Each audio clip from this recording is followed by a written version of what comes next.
itu al inicio en itu, varones, ¿ya? Lo único, porque de ahí siempre es mujer en itu.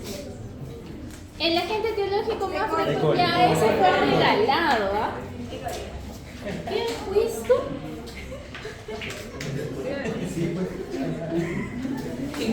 Ya, miren, el que no puse coli, yo le pongo 00.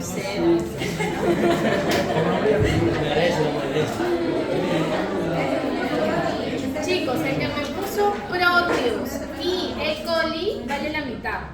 Ya, por bondad les voy a colocar la mitad.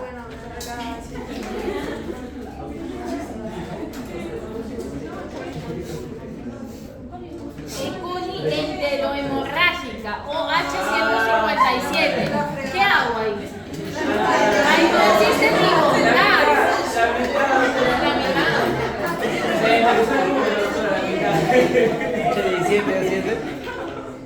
La nuevamente, E. coli Proteus. Y encima se ha copiado del otro. Y se ha copiado mal. Y se ríen porque es cierto. Ocurre.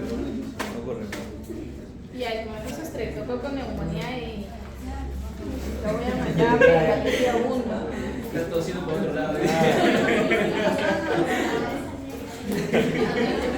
Yardia.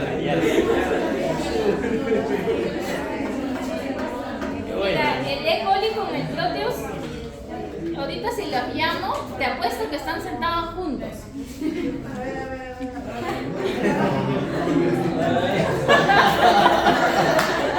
¿En serio? ¿Qué? Yo no he dicho nombres. ¿Dónde he puesto? Ya, pues. Y he golpeado a Berto. Y he visto nombres. Agarra el guante que se la chante.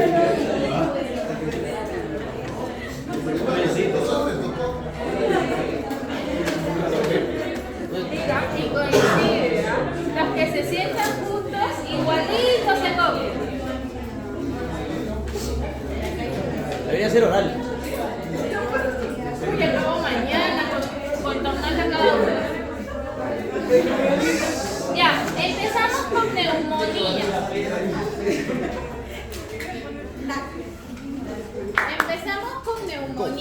Neumonía, pues, es una de las causas principales de hospitalización en pediatría, más en épocas de invierno, ¿no?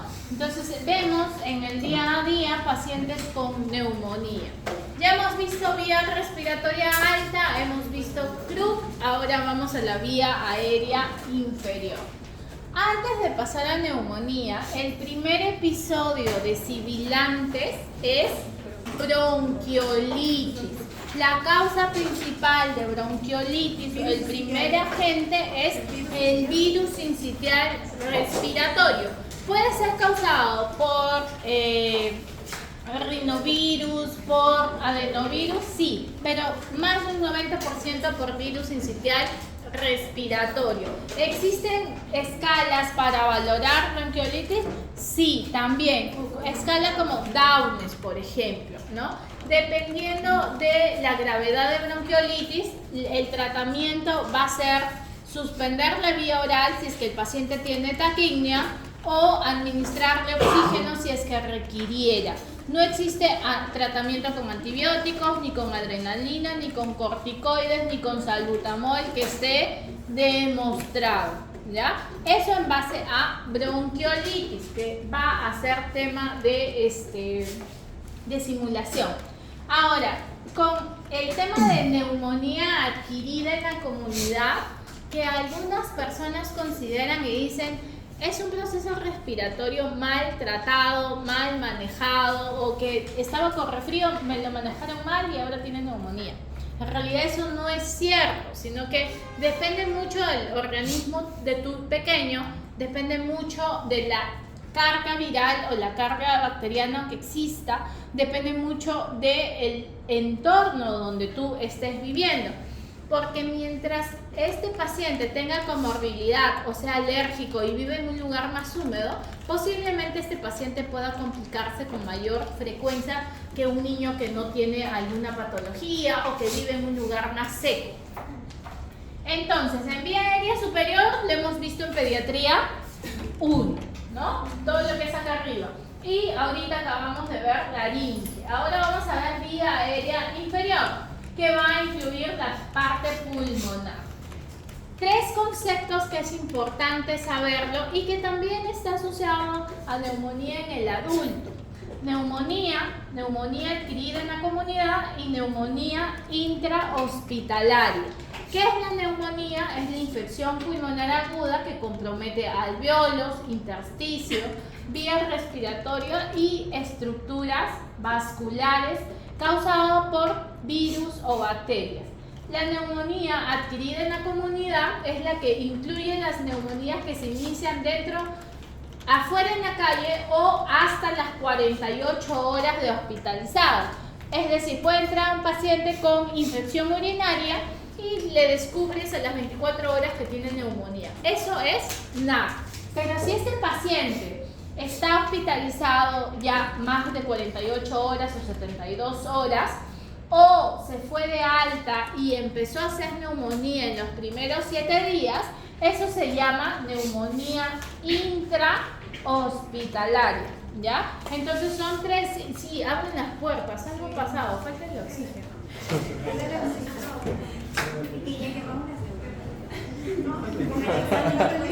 El prótesis. Son sus pecados de ustedes.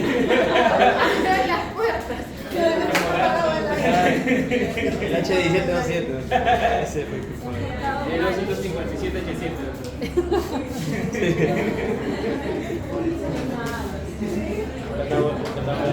Catabolismo del albúmina. El aire creo que estaba para caliente de repente porque se sentía. Parece la selva.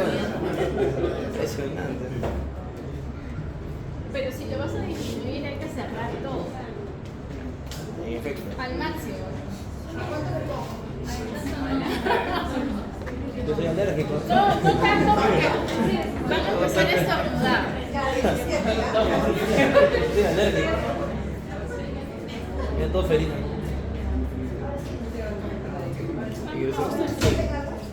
Sí, obvio. Sí, ya se siente. Ya, entonces, ¿los conceptos están claros? Neumonía adquirida en la comunidad si es que lo adquiere adentro, pero dentro de las primeras 48 72 horas de hospitalización. Intrahospitalaria, cuando fue después de las 48 de 72 horas hospitalizado, o si se fue de alta dentro de los 7 primeros días después del alta, ¿ya? Existen 3 conceptos que también hay que tomar en cuenta. ¿Cuándo es neumonía grave? ¿Cuándo es neumonía complicada? ¿O cuándo es neumonía aspirativa? Neumonía grave es cuando presenta saturación menos del 92% o presenta una dificultad respiratoria marcada, tiene dificultad para poder tomar su leche o lactar, puede presentar vómitos o convulsiones o cianosis central. Eso es neumonía grave. En cambio, neumonía complicada es cuando ya hay una complicación, como por ejemplo un derrame paraneumónico, hay empiema, hay absceso o hay neumotórax o sepsis. Muy distinto. Uno es grave, que es sintomatología, y uno es complicada. Asociada. Redundantemente con una complicación asociada. La neumonía aspirativa es cuando entra una sustancia extraña por las vías respiratorias de forma aguda, que puede estar asociado a un proceso de aspiración de un cuerpo extraño, o puede ser en pacientes con PCI que están postrados y pueden aspirarse el contenido con el que se están alimentando. Dentro de la etiología puede ser de mayor compromiso viral, pero también tiene un compromiso bacteriano. Un 50 a un 60% es viral. Y si hablamos de bacteria, el mayor componente de bacteria es neumococo, que es el Streptococcus pneumoniae, que es un gran positivo. Ahora, si valoro por escalas, por edades, si yo encuentro un paciente en neonato, estoy hablando de los mismos agentes de la sepsis precoz, que es Streptococcus galactiae y E. coli. También otros como Listeria o como Enterococo. Entre 1 a 3 meses ya empiezan los virus respiratorios a tener mayor predominancia y neumococo también suele ser causa. En lactantes de 4 meses a 4 años, de igual manera, virus respiratorio y segundo, neumococo. En 5 años o más, el principal es el micoplasma, que me da una neumonía atípica, ¿ya? Streptococcus pneumoniae y también clamidofila. Virus también, pero en menos proporción. ¿Qué es el Streptococcus pneumoniae? Es la causa principal de procesos respiratorios de neumonía en la infancia. Causa alrededor de 1/3 de las neumonías en menores de 2 años. El uso de la vacuna conjugada en el calendario infantil ha disminuido la carga global de la enfermedad. ¿A qué mes colocábamos neumococo? A los 2 y a los 4 meses. 6-7 meses es influenza, ¿ya? 2-4 meses. No se equivoquen con influenza. El micoplasma es el principal causa de neumonía atípica y junto al neumococo es la más frecuente de las neumonías. Estudios recientes demuestran que no es tan inusual hallar micoplasma en niños de 1 a 5 años, incluso llegando a una incidencia del 22%. ¿Y qué tratamiento damos para micoplasma?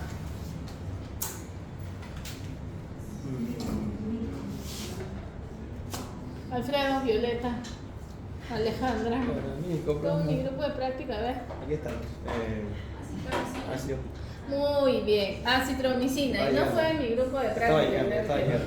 Yo dije ácido. Entonces, ¿qué se le da? Acitromicina. Dosis. Tampoco.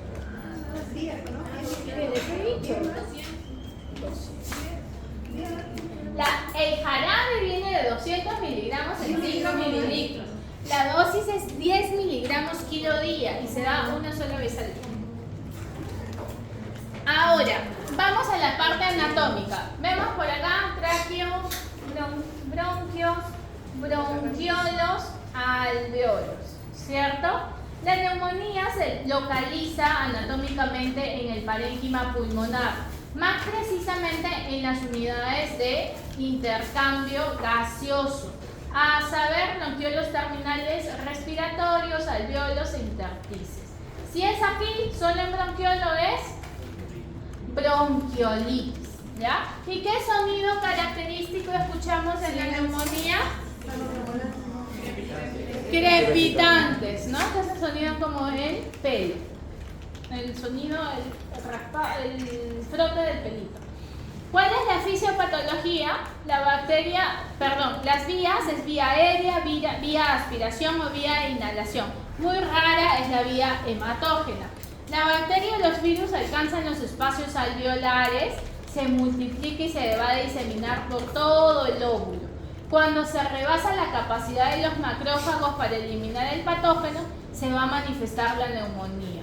Los macrófagos van a desarrollar una respuesta inflamatoria y la gravedad va a depender de las características del huésped y del grado de afectación intersticial de la vía aérea periférica. Epidemiológicamente, en el Perú, los episodios de neumonía por grupos de edad, ¿cuánto es más frecuente? Entre 1 y 4 años. ¿Por qué?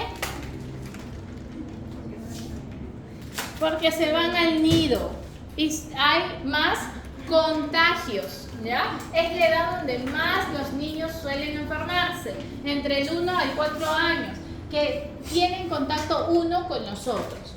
Menores de 1 año pues están en su casa, tienen hermanitos, usualmente ahí hay contagio, ¿no? Cuando hay más niñitos. 5 a 9 años También suele haber, pero en menos cantidad. Y ya mayores de 10 años, prácticamente estos pequeños tienen en menos proporción.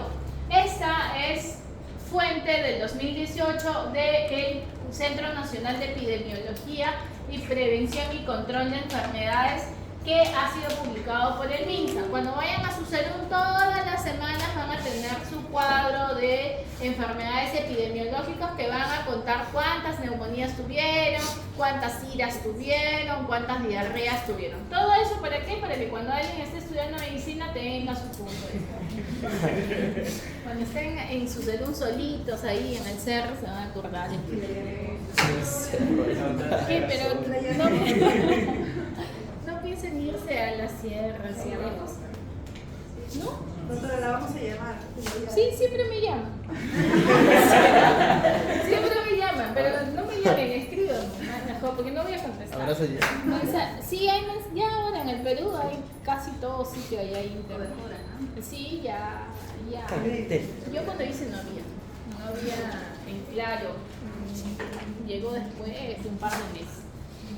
Factores de riesgo asociados al medio ambiente, ¿no? Contaminación por humo de combustión, exposición a humo de tabaco, hacinamiento, estilos de vida e higiene, ausencia de lactancia materna exclusiva, vacunas incompletas o ausentes, no práctica de lavado de mano, asistencia a guarderías, contacto con personas enfermas. Y factores hereditarios, ¿no? Componentes genéticos que me puedan conllevar a complicaciones como inmunodeficiencias o fibrosis quística o enfermedades de la parte respiratoria, ¿no? Como discinencia ciliar primaria, entre otros.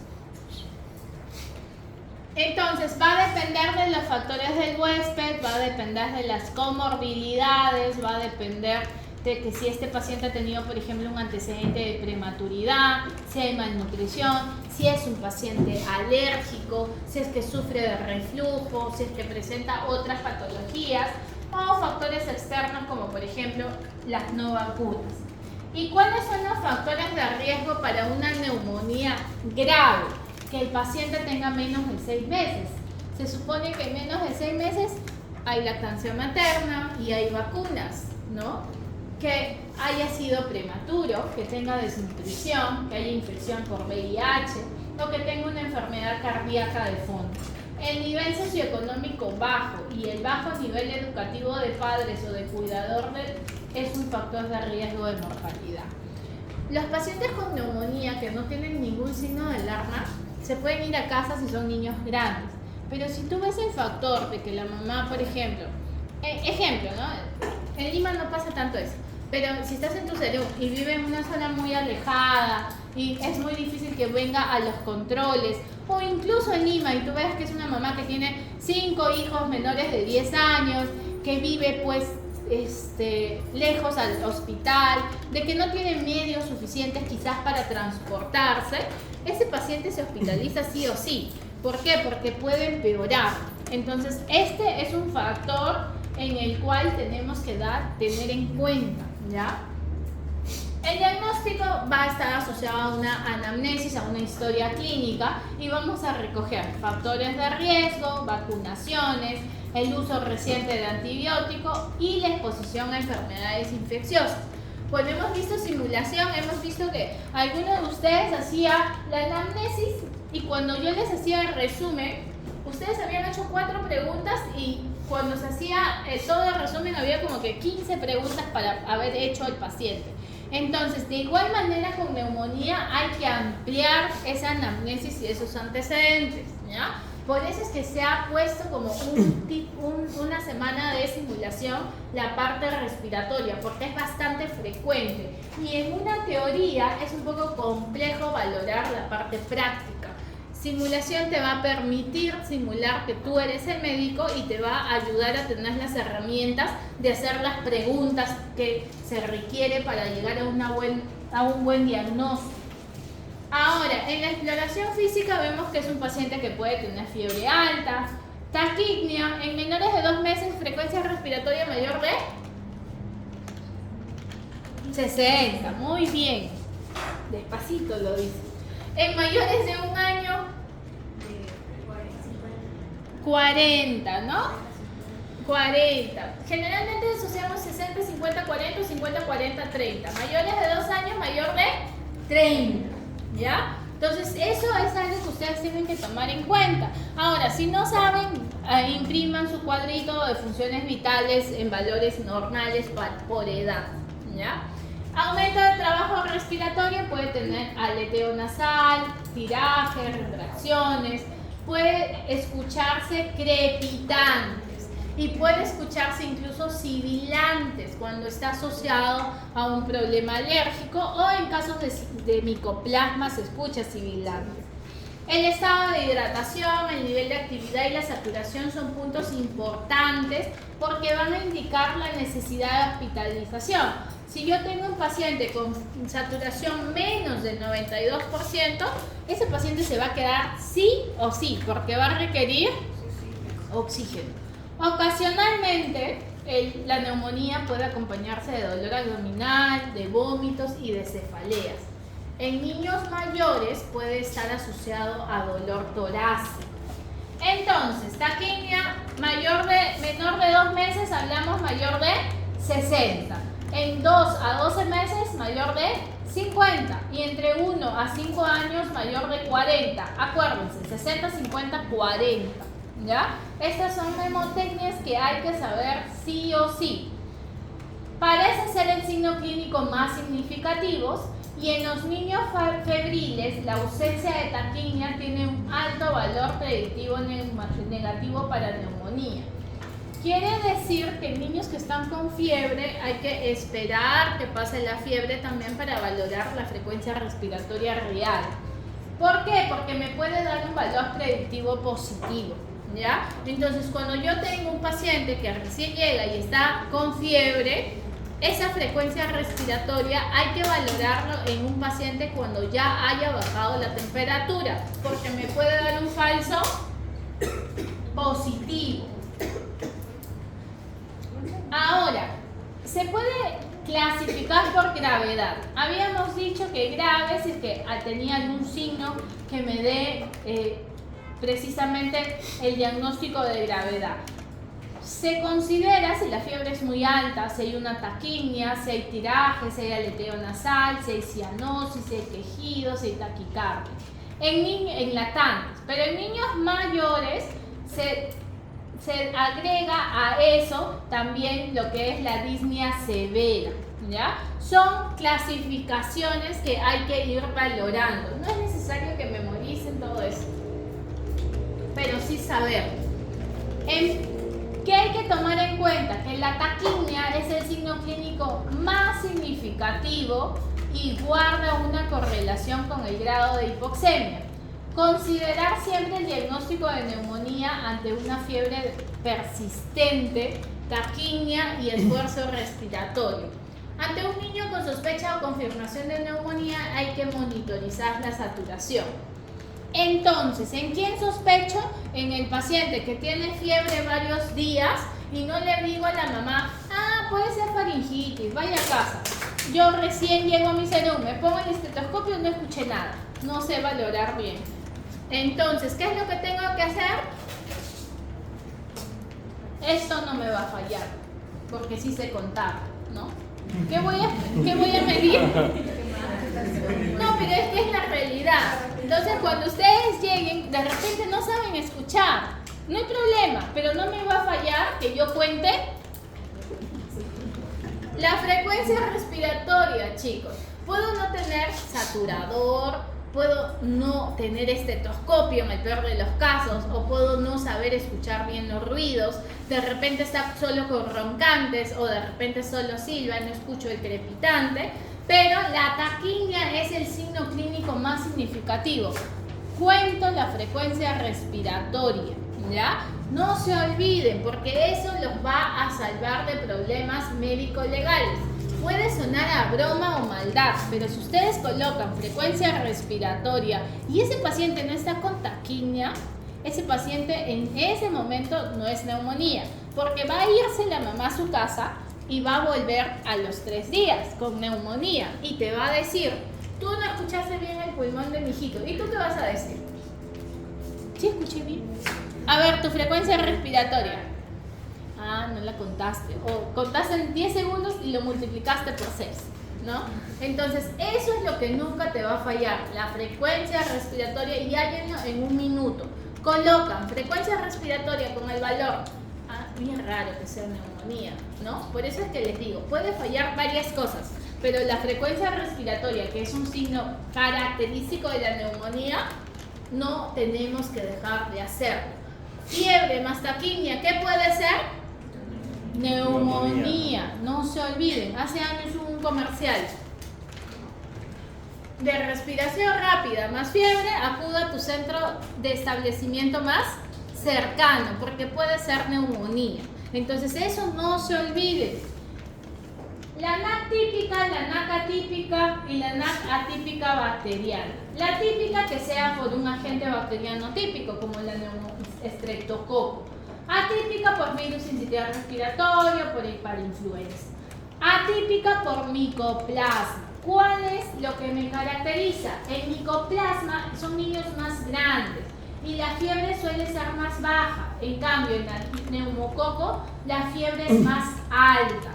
La tos en neumococo suele ser productiva, ves más flema. En cambio, en la típica es más irritativa, es una tos más seca. Por eso es que se habla de una disociación clínico radiológico. Casi me haces hablar igual que toda la cocaína. Por eso me quedé con la boca bien. Disociación clínico radiológico, ¿ya? Porque su clínica no es tan marcada. Su temperatura es menos de 39, la tos es irritativa y hay un infiltrado intersticial. En cambio, en la típica por neumococo, la flema es más productiva, la tos es más productiva con flema y se ve la radiografía con su condensación. En el hemograma que vemos, leucocitosis. En cambio, en la típica suele ser normal. ¿Cuál es lo que te genera dudas a todos entre la típica y la típica viral? ¿Por qué? Porque la gran mayoría no quiere correr riesgos y de frente le pone su antibiótico. De frente. Porque es difícil en cierta forma diferenciar cuándo es bacteriano o cuándo es viral. Pero si nos seguimos los protocolos, si tiene condensación, si hay leucocitosis, si hay un PCR alto, necesita antibiótico. Ahora, en el viral, ¿puede haber leucocitosis? Sí. Ahora, la radiografía es más intersticial. Entonces, los diagnósticos suelen ser un poco difíciles para la persona que inicia e incluso para la persona que tiene varios años. Pero va a incluir bastante la anamnesis, ¿ya? No se olviden. ¿Qué vemos en la radiografía? En la radiografía solamente se saca si, por ejemplo, yo tengo sospecha de complicaciones o pacientes que se van a hospitalizar. Pero si no se sugieren en neumonía si no hay signos de gravedad y el manejo es ambulatorio. Ahora, en la práctica, en realidad se le saca a todos. Sospecha de neumonía se saca a todos. Pero ¿qué me dice mi teoría? Solo en casos de que haya complicaciones, solamente en casos de que haya necesidad de hospitalizar. ¿Y qué es lo que voy a ver en la radiografía? Se recomienda una radiografía para ver condensaciones. No se recomienda la lateral de forma rutinaria, solamente en el caso de que haya, por ejemplo, derrame o alguna complicación. Se considera hacer radiografía de seguimiento solo en casos de neumonías redondas o atelectasias o que los síntomas continúen. Cuando la neumonía es grave o con complicaciones, se debe de realizar a las 4 semanas del alta hospitalario una radiografía de seguimiento.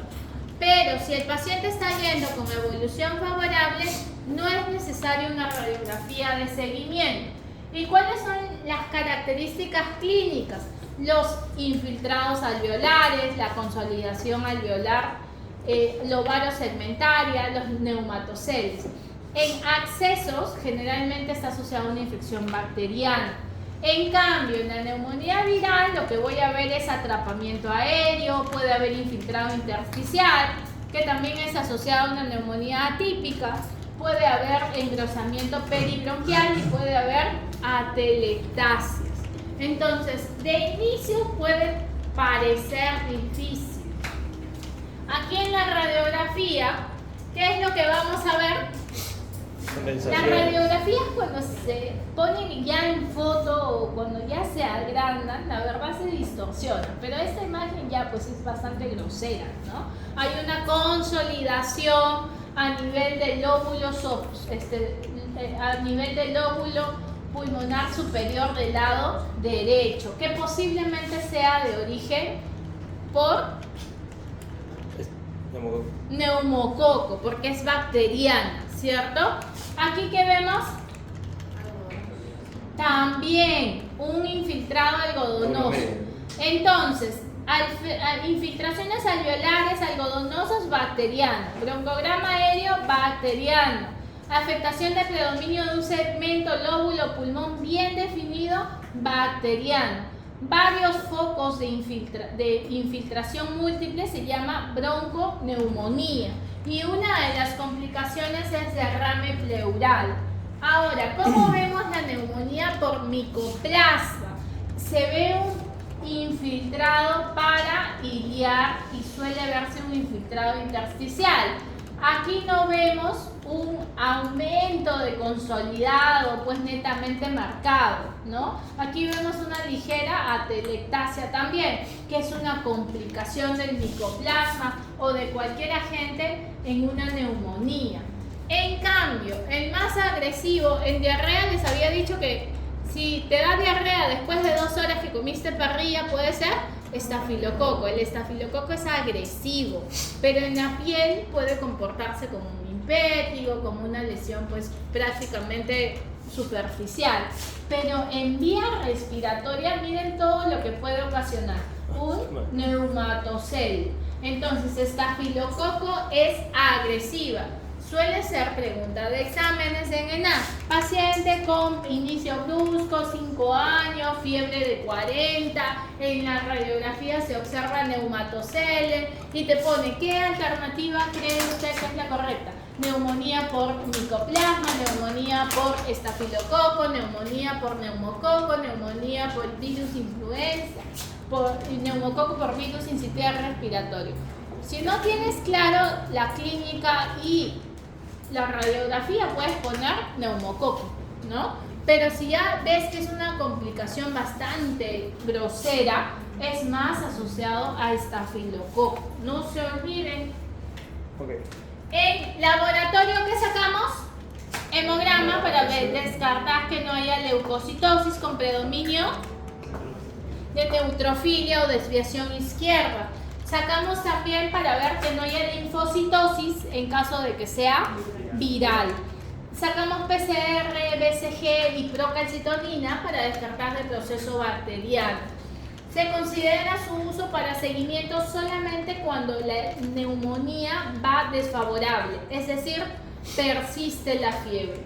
En neonatos se sugiere el uso de exámenes auxiliares para mejor seguimiento. No hay ninguna indicación de pruebas de laboratorio en un niñito que esté previamente sano con sospecha de NAC. Solo en los pacientes que tengan una neumonía complicada. La inclusión de las pruebas rápidas para la detección del virus sincitial respiratorio puede mejorar a futuro los protocolos de actuación. ¿Por qué? Porque me va a ayudar a que no use antibióticos. Los infectos pediatras odian usar antibióticos en las neumonías. Discuten y discuten, porque el pediatra usualmente vemos algo y a antibiótico. Entonces, eso es algo que se tiene que valorar. A futuro nos puede ayudar. Ah, no, es un virus. Entonces, no inicies antibiótico. Ahora puedes pensar y decir, ah, es una coinfección. Ya, ahí te salva y te pones tu antibiótico. Pero generalmente no necesitan, ¿ya? Medidas generales como tratamiento, medidas específicas, antibiótico ambulatorio o antibiótico hospitalario. Las medidas generales van desde la alimentación, el reposo relativo, el estar en posición semisentada para dormir, el aumento de la hidratación, todo ello están en medidas generales y específicas. Ahora, valoro, ¿necesita o no necesita antibiótico? ¿Necesita o no necesita hospitalizarse? En ambulatorio es en una neumonía que el paciente haya estado sano previamente, que no tenga factores de riesgo para ser grave y que no esté críticamente enfermo. Aquí lo que les mencionaba, la alimentación, líquidos, no está indicado el uso de antitusígenos, expectorantes, como por ejemplo ambroxol, acetilcisteína, antihistamínicos como levocetiricina, pseudoefedrina. Alimentos, en menores de 6 meses continúas con la lactancia, en mayores hay que darle la alimentación habitual, evitar componentes que me puedan generar irritación, líquidos claros, nada de Coca-Cola y esas cosas. Signos de alarma, otro que les va a salvar. Siempre que hagan su receta, abajo demórense, signos de alarma, porque la mamá se va a ir y te va a decir, tú no me dijiste que volviera y mi hijito ahorita está intubado con neumonía grave. Siempre pongan signos de alarma. En su historia clínica también, chicos, en el serum, en su consultorio, se explica signos de alarma. Eso va a hacer que les salve de muchos problemas a futuro, porque los niños, no es que tú no le hayas escuchado el crepitante, no es que no le hayas contado bien la frecuencia respiratoria. El niño empieza con un proceso respiratorio alto y a los días empieza con neumonía. No es que haya sido mal manejado, sino que simplemente ha sido su evolución. En COVID nos enseñó que los primeros días el paciente que fue intubado podía solo tener su fiebre, su proceso respiratorio. Nos enseñó que a los días empezaba con neumonía. Así tú le hayas dado la ceftriaxona, la dexametasona o lo que sea, este paciente evolucionó a una neumonía. Pero ojo, hay que enseñarle estos signos a la mamá, porque si la mamá no sabe que existen signos de alarma, va a creer que su hijito sigue teniendo la faringitis que tú le habías diagnosticado. Por eso hay que explicar bien. Para la limpieza de las fosas nasales, podemos usar la solución de cloruro de sodio al 9×1000 con nombre comercial llamado RinoBebé. Este RinoBebé se coloca a nivel de las fosas nasales cada 6 horas. ¿Le puedes colocar solo el suero fisiológico? También. Ahora, existen también estudios que el hipertónico puede mejorar la limpieza de las fosas nasales y secar en cierta forma los cilios. Y es el cloruro de sodio al 3%, que es la sustancia hipertónica, con un nombre comercial como Rhinokit, que está prácticamente fuera del mercado. Y esto me va a ayudar. ¿Cómo lo preparo? Puedo preparar también con mi cloruro de sodio al 9×1000 y mi cloruro de sodio al 20%. Y esto me va a generar la sustancia del 3%.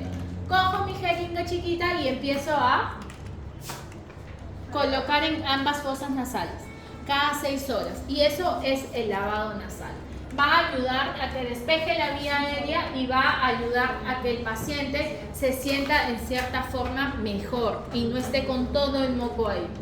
Criterios de hospitalización: menores de 2 meses sí o sí. Pacientes que tengan apnea. ¿Qué era apnea? El cese de la respiración por más de 20 segundos asociado a bradicardia, ¿no? Signos de dificultad respiratoria: saturación menos del 92%, que el paciente no tolere la vía oral, que luzca tóxico, que no haya respuesta al tratamiento ambulatorio, que sea una neumonía complicada, que tenga una enfermedad subyacente o que resida en un sitio no óptimo para el tratamiento. El tratamiento en la bacteriana se debe iniciar el tratamiento antibiótico. Si yo veo que el paciente más de 3 años tolera la vía oral, la mamá lo está cuidando, amoxicilina a dosis de 80 miligramos kilo día, en 2 a 3 dosis durante 5 a 7 días. Una alternativa, amoxicilina con ácido clavulánico o cefalosporina de segunda o tercera generación como cefuroxima. En la NAC atípica, ¿cuál era? Acitromicina a 10 miligramos kilo día una vez al día. Alternativas, claritromicina o eritromicina. La amoxicilina se da a dosis altas, 80-90 kilo día. Aquí es donde les hacía el taller de la dosis, pero como ya hay en simulación, ya no les he traído nada. Porque ya lo van a tener en su simulación. La dosis es 80 miligramos kilo día y tiene una alta capacidad bactericida. Puede darle cada 8 horas o cada 12 horas. En asociación con clavulánico cuando no están vacunados para influenza. En caso de una buena respuesta, se puede optar por una pauta corta de 5 días. Si la sintomatología es severa, la vía oral incluso suele ser tan efectiva como la vía endovenosa. El seguimiento, la evolución habitual de la neumonía es que el paciente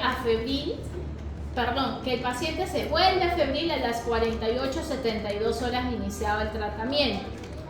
El seguimiento en el tercer día, si no hay mejoría, se puede cambiar de antibiótico y si hay empeoramiento hay que sacarle urgente una radiografía de tórax y actualizar los exámenes de sangre. El tratamiento antibiótico con dosis ampicilina 150-200 miligramos kilo día endovenoso, cloranfenicol 75 a 100 miligramos kilo día, penicilina G sódica de 200 a 250.000 unidades internacionales por kilo día endovenoso cada 6 horas, ceftriaxona, que es el favorito de muchos, 75 miligramos kilo día cada 12 horas, ¿ya? Entonces, actualmente vemos el uso bastante exagerado de ceftriaxona. Neumonía, ceftriaxona. Neumonía, ceftriaxona. Hagan la práctica y vean sus pacientes hospitalizados si realmente tienen o no tienen antibiótico. Y si tienen antibiótico, pregunten, ¿y por qué le inicia antibiótico? Ampicilina debería de ser la primera opción. Ante el aumento de los casos de resistencia, es por eso que se está usando ceftriaxona, sin embargo, no significa que deberíamos iniciar con ello. El tratamiento es 7 días, ¿ya? Otra valoración para iniciar tratamiento, si nota un paciente no críticamente enfermo o no tóxico, o si nota un paciente críticamente enfermo, dependiendo de la edad, ¿no? Si es neonato, como una sepsis, AMPI, magenta o amica, de 1 a 3 meses, dependiendo. Puedo iniciar AMPI, igual en 3 meses a 5 años AMPI, en neumonía típica si sospecho macrólidos. En cambio, si lo noto tóxico, puedo usar ceftriaxona en mayores de 3 meses. En 1 o 3 meses, AMPI más genta. Esto es, a gran término, es la guía de neumonía del Ministerio de Salud. Todo lo que está anteriormente es lo mismo. Cómo valorar la memotecnia de falta, la amoxicilina 80-90 kilo día, lo reevaluamos a 48 horas y valoramos si hay cambio de antibiótico o si continúa, ¿ya? Es lo mismo, les he dejado para que lo puedan ver. Siempre cuando vayan al SERUM o vayan a trabajar, guíense de las normas técnicas actualizadas. Bajen la norma técnica y actúen en base a ello, ¿ya? Otra guía de la Asociación Española de Pediatría, en el cual va a valorar si el paciente necesita o no necesita hospitalizarse. Esto de nivel de atención primario. Si necesita derivar al hospital, hay que, como les digo, valorar la saturación, valorar la radiografía, valorar si es que hay hemograma PCR. En este país, por ejemplo, existen las pruebas microbiológicas, en el cual me va a poder valorar si es necesario o no el uso de antibióticos. Si yo voy a tratarlo en casa, puedo tratarlo con amoxicilina o en una típica con acitro y tengo que evaluarlo nuevamente en 48 a 72 horas. Ahí es donde nosotros como país fallamos, porque el paciente se va y no es que tú lo vas a valorar en 72 horas, simplemente ya se fue y se puede complicar en su casa. Esa es la diferencia que hace nosotros con los países desarrollados, que nuestro nivel de salud es escaso, es pobre. ¿Cuáles son las complicaciones que puede generar neumonía? Acceso, derrame paraneumónico o empiema. El acceso, que es la colección de material purulento dentro del parénquima pulmonar con bordes bien definidos y reacción inflamatoria perilesional. Si me genera un acceso, ¿qué agente podría ser? Estafilococo. Derrame paraneumónico, es decir, hay inflamación de la pleura con colección del líquido pleural, que puede ser en realidad neumococo, estafilo, ¿no? Incluso hasta micoplasma, un poco más raro. Empiema, cuando hay una colección de material purulento en la cavidad pleural. Entonces, volvemos a repasar. Neumonía para llamar intrahospitalaria, ¿cómo lo valoro? Cuando es Mayor de 48, 72 horas después. mayor de 48 72 horas hospitalizado, o en los 7 primeros días de alta empieza con neumonía. El principal agente de neumonía en lactantes, ¿cuál es? No. Ese es malo. Virus. Sí, virus. ¿No? Mientras más va creciendo es neumococo o micoplasma. Pero menores ¿Qué veo en la radiografía de la bacteriana? consolidados. Consolidados. Y en la atípica intersticial. Tratamiento de elección en la bacteriana. Amoxicilina. Amoxicilina, dosis a 80 miligramos kilo día. Entonces, esta semana hemos hecho CRUD más neumonía. La otra semana les tomo lo pendiente que queda de vulvovaginitis más cetoacidosis.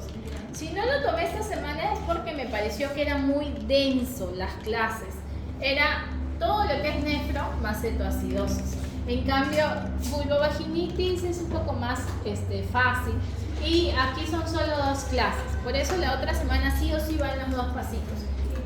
Chicos, lleguen temprano, ¿ya? Lleguen temprano. Hoy día se ha hecho una excepción porque son más de 5.